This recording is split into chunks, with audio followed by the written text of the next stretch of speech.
What's happening, guys? This is Mike at Mike's Total Dragon Channel, and I was down at one of the comic book shops here in town, and they have a section that they have a bunch of dollar books in. That's a mouthful. And they also have what they call a brown bag deal. So $10 gets you a brown paper bag, and as many books as they have in the dollar box section, you can fill that paper bag up with. So if you're rummaging through the dollar boxes and you find more than 10 that you're interested in picking up, then it's best, simple math tells you that buying a $10 brown bag gets you more value. I found a handful of stuff while I was down there today, and I thought I'd share what I picked up. Darker Image #1.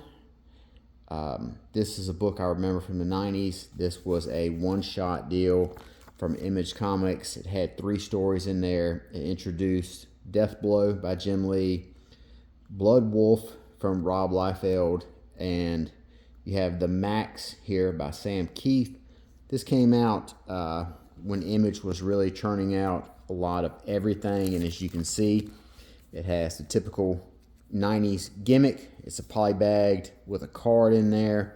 So, you would want to buy one to open up and get the card. You'd want to buy a second to keep, in mint condition, as the logic was at the time. But this here was, they call this Darker Image because this was a little bit more of a darker, I guess, because it was supposed to be a little bit more of a darker look for the Image books. But there's really no drop off as far as this being grim and gritty and other Image books being grim and gritty. So I sit back now in hindsight wondering why they called it Darker Image. It doesn't make a whole lot of sense. But this was one of the must-have books during the 90s. And much like a bunch of other Image books, it was insanely delayed. Then we have another Legion of Superheroes issue. This is an issue I needed for my Legion run. Astro City 21 and 22. Both of these are one-shot stories, one and done stories. Astro City is full of a lot of those. You have, just a single story and a single issue. Sometimes you have 2-part story. Very rarely do you have huge, massive 8, 9, 6, 7, 8, 9 part stories or whatever. So you pick up one book here, read a story, and then you're done. And I thumbed through it, and I remember a little bit about it, and both of them I remember being these pretty strong stories. Found a raggedy copy of X-Force #1. This is going to go in my box. I have a short box that my goal was to fill full of X-Force 1s. That's how many is out there. But the caveat is I never spend over $1 for X-Force 1 or a Youngblood 1. Marvel Action Universe #1. This is a comic book adaptation of the first episode of Spider-Man and His Amazing Friends. And I believe this is the second printing of it. One that has a different cover than the other one. The other cover, I think that came out earlier. I mean, not earlier, but I think that one came out. I think it's a John. I'm not sure if it's a John Romita Jr. cover or not. I know he did work on it somehow, but this one is a little bit more of the bland cover, because it's a second printing, or maybe not a second printing, but they just released it at a later date. But I always tell people, if you're a certain age, Spider-Man and His Amazing Friends, this was our X-Men animated series and Batman animated series. This is the cartoon that was on that introduced a lot of us. This and Super Friends. This is stuff we saw that got us hooked onto comic books. Yeah, this one came out in the, looks like very late 80s, because that's when the Ninja Turtle for Nintendo adaptation came out. So, yeah, what does it say right here? It says 89. Yeah, that's about right. So this is a later adaptation of that story, but it's always fun to read and see adaptations. I picked up Countdown to Infinite Crisis #1, 80 pages for $1. If you were reading comics back in the day, you know, 10 or 15 years ago, this is the big one-shot that they had that was the Countdown to Infinite Crisis. It teased all the different plots and storylines that was in there. This was a very popular, not really popular, but kind of like critical book to have. Had a lot of shocking deaths in there. You know, not a lot. I guess I would say the one was probably the most shocking. You know, but now it doesn't even matter anymore. Lobo, Blazing Chains of Love. This is another one-shot featuring Lobo. At the time, Lobo was DC's most popular character, so he had a ton of one-shots and miniseries. And then we have an Astonishing X-Men #1. This was the after Xavier, the Age of Apocalypse. This is the one that Joe Maduro was on, and it is probably one of the more fondly remembered spin-outs from Age of Apocalypse. Stop it, Ozzy. True Believers, Exiles #1. I was just talking about this book earlier.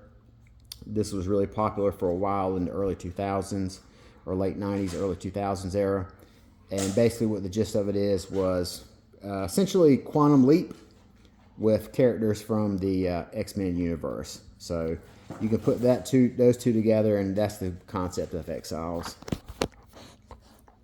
Then we have Brigade #1 right here. This is another fun 90s book I picked up just for, you know, trip down memory lane, so to speak. One of Uncle Rob's spin-off books. Then you got Nomad #1. This was a pretty popular book in the late 90s. It was kind of, I don't really want to say it was slice of life, but it was basically a, you know, kind of like Green Lantern, Green Arrow, hard traveling hero. Basically, that's what it was, with the Nomad here traveling across the United States and commenting and being involved in problems that were, you know, that you would see in the newspaper and on the television or whatever. Kind of a snapshot of the United States in the early 90s. And then I've got Speedball 1, 2, 3, and 4. This is a fun Ditko series here. You know, it's a lot of Ditko's quirks are on display here in this book. So picking up the first 4, it's kind of fun to take a look at what Ditko was doing back then. Speedball was really popular. He was one of my favorite characters when this book came out. You know, I liked his power. It was just a real fun type of power, and really what him and, was it Roger Stern that's on this book? Yeah, Roger Stern was on the script with Steve Ditko on the pencils. He was just really trying to recreate early Spider-Man stuff, that same vibe as of a teenage hero with powers, trying to deal also with high school life and keep his powers a secret from his folks. So just kind of a little nostalgia bait. And then Comic Buyer's Guide 1992 annual. This looks really fun. I always like looking at these are like snapshots into the hobby.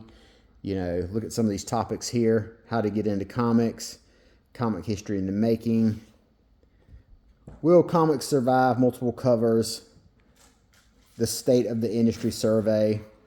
So you see that a lot of the things people talk about right now, they were really still talking about. They were talking about this in 1992. So it just goes to show you that nothing's really new. People have always been talking about this type of stuff. But a lot of fun stuff I got here for $10. I got 1, 2, 3, 4, 5, 6, 7, 8, 9, 10, 11, 12, 13, 14, 15, 16, 17. So I got 17 books here for $10. That's good value. Nothing worth any money, but just some real cool stuff to take a look at, pass the time. So till next time, talk to you guys later. Have a good day. Bye-bye.